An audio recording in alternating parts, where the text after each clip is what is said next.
દસાડા પાટી પંથકમાં વરસાદી સ્થિતિ વચ્ચે વહીવટીતંત્રની પૂરઝડપે રાહત કામગીરી 125થી વધુ અસરગ્રસ્તોનું સુરક્ષિત સ્થળાંતર. નગરપાલિકા અને સવલાસ ખેરવા પંચાયતો દ્વારા આશ્રય સ્થાનોમાં રહેવા જમવાની પૂરતી વ્યવસ્થા.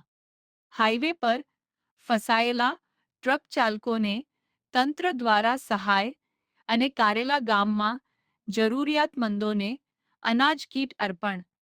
સુરેન્દ્રનગર જિલ્લાના દસાડા અને પાટડી વિસ્તારમાં વરસાદી પરિસ્થિતિને કારણે નીચાણવાળા વિસ્તારોમાં પાણી ભરાવાની સમસ્યા સર્જાતા જિલ્લા વહીવટીતંત્ર, સ્થાનિક નગરપાલિકા તથા ગ્રામ પંચાયતો દ્વારા તાત્કાલિક અસરથી રાહત અને સ્થળાંતરની કામગીરી પૂરજોશમાં હાથ ધરવામાં આવી છે.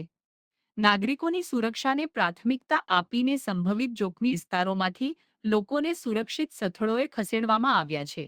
આ તમામ આશ્રય સ્થાનો ખાતે અસરગ્રસ્તો માટે રહેવા, પીવાના ચોખ્ખા પાણી તેમજ ભોજનની પૂરતી અને સુચારુ વ્યવસ્થા સુનિશ્ચિત કરવામાં આવી છે.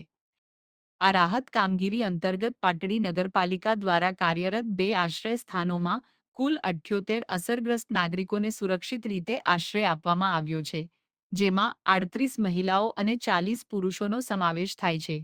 ગણતર સંસ્થા આશ્રય સ્થાન ખાતે 30 મહિલાઓ અને 29 પુરુષો મળીને કુલ 9 લોકોને તથા આબુરાજ અન્નક્ષેત્ર ખાતે 8 મહિલાઓ અને 11 પુરુષો મળીને કુલ 19 લોકોને સુરક્ષિત રીતે શિફ્ટ કરવામાં આવ્યા છે.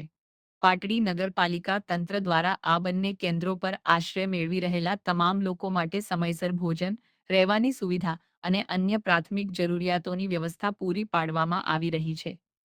ગ્રામ્ય વિસ્તારોમાં પણ સ્થાનિક ગ્રામ પંચાયતો દ્વારા સરાહનીય અને ઝડપી કામગીરી કરવામાં આવી છે. સાવલાસ ગામે નીચાણવાળા વિસ્તારમાં પાણી ભરાતા આશરે 35 જેટલા ગ્રામજનોને સુરક્ષિત રીતે સ્થાનિક શાળામાં શિફ્ટ કરવામાં આવ્યા છે, જ્યાં તેમના માટે પીવાના પાણી અને ભોજનની સુવિધા ઉપલબ્ધ કરાવી દેવામાં આવી છે.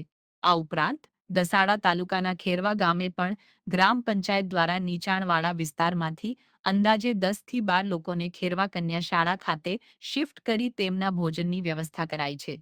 સાથોસાથ કારેલા ગ્રામ પંચાયત દ્વારા પંથકના જરૂરિયાતમંદ પરિવારોને રાહતરૂપે અનાજ કીટનું વિતરણ કરીને જરૂરી સહાય પહોંચાડવામાં આવી છે.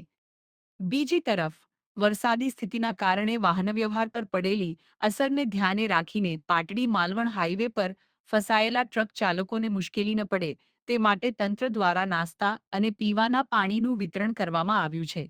સમગ્ર દસાડા અને પાટડી પંથકમાં સ્થાનિક વહીવટીતંત્ર દ્વારા પરિસ્થિતિ પર સતત નજર રાખવામાં આવી રહી છે અને જરૂરિયાત મુજબ તમામ વિસ્તારોમાં રાહત કામગીરી સતત કરવામાં આવી રહી છે. Dhrangadhra managing editor Bhundiya Mukesh. નમસ્તે મિત્રો, હું છું ચાંદની પરમાર. આપની મનપસંદ ચેનલ એટલે કે દીવ મિરર ન્યૂઝ ચેનલને લાઈક કરો, શેર કરો અને ફોલો કરો.